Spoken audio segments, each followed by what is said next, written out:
America Iran की जंग में एक नया मोर्चा खुल गया है। यह मोर्चा है जिहाद का। ईरानी मौलवियों जिहाद के फतवे के साथ सीधे अमेरिकी राष्ट्रपति डोनाल्ड ट्रंप का खून बहाने की बात कही है।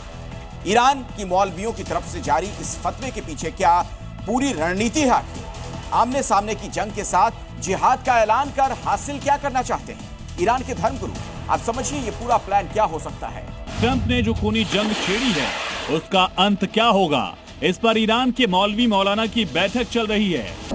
कोई मौलाना कह रहा है अब जंग नहीं जिहाद होगा, कोई कह रहा है अब ईरान को ट्रंप का खून चाहिए, कोई कह रहा है ईरान को नेतन्याहू का सर चाहिए। इजराइल के एक सैनिकों का खून चाहिए।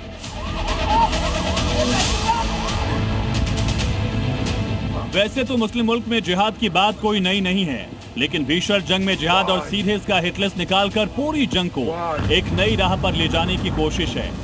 आपको बताते हैं ईरान में जिहाद और ट्रंप नेतन्याहू के खून की मांग करने वाले ये मौलाना कौन हैं और ईरान समेत पूरे मिडिल ईस्ट में कितनी गहरी पैठ रखते हैं। 87 साल के अब्दुल्ला जवादी ईरान के बड़े शिया धर्मगुरु हैं। खामेनी की हत्या के बाद जिहाद का फतवा जारी किया। जवादी के फतवे को ईरानी टेलीविजन पर प्रसारित किया गया। फतवे में ट्रंप और नेतन्याहू का खून करने की बात कही गई। जवादी ने यूएस इजरायली सैनिकों का भी खून बहाने की बात कही। दरअसल जवादी का ये फतवा कोशिश है पूरे ईरान और उसके समर्थक देशों को इस्लाम के नाम पर एकजुट करने की। जिहाद का फतवा इसी कोशिश का मूल मंत्र है।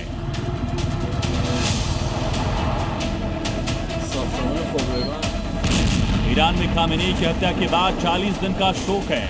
इस दौरान जगह जगह लोग मातम मना रहे हैं। कहीं अमेरिका इजराइल के खिलाफ नारेबाजी हो रही है। ईरान के मौलानाओं की कोशिश है किसी आक्रोश को जिहाद में बदल दिया जाए। आपको बता दें कि ईरान एक शिया बहुल देश है, लेकिन पूरे मिडिल ईस्ट से लेकर पाकिस्तान तक शियाओं की आबादी काफी है। अगर सिर्फ मिडिल ईस्ट की बात करें तो शियाओं की बड़ी आबादी सीरिया, कुवैत, तुर्की, ओमान, यमन और लेबनान में अच्छी खासी है। इन देशों पर ईरान का प्रभुत्व भी है। हालांकि सीरिया, कुवैत, बहरीन और ओमान जंग में अमेरिका के साथ हैं, लेकिन इनकी सेना में शिया सैनिकों की संख्या बड़ी है।